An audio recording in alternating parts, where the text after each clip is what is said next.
Ang pakbet tayo kakabsat. At itipakbet Ilocanon, pagpaminsanin nga yapanin kakabsat, tadda kamatis ng kadasag paunan. Tapos, santo iyapan dagiji rikadonan. Tapos tanti, luto, tapno maluto nga pampaminsanin kakabsat. Ayan.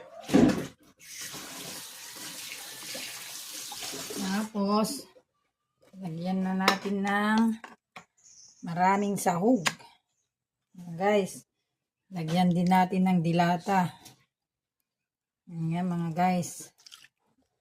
Tapos, lagyan natin ng sabaw ng bagoong. Ayan mga guys.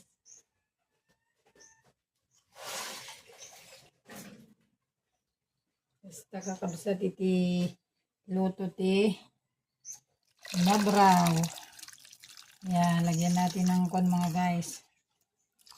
Sabaw ng bagoong kasi marami rin itong tapos lagyan na natin ng marami pong sahog mga guys. Lagyan na natin yung mga sahog niya. Ayan.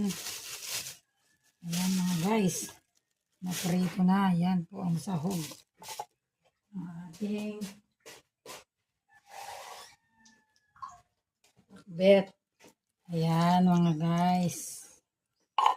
Ayan ang ating lotong pakbet. Kanya aming Ilocano kaming kakabsat kastaya pamuami na kita sagpaunan tapos isalang mon kalubamon. Jay kakabsat. So pan na natin mga guys. Luluto na natin. Ayan, tayin natin mga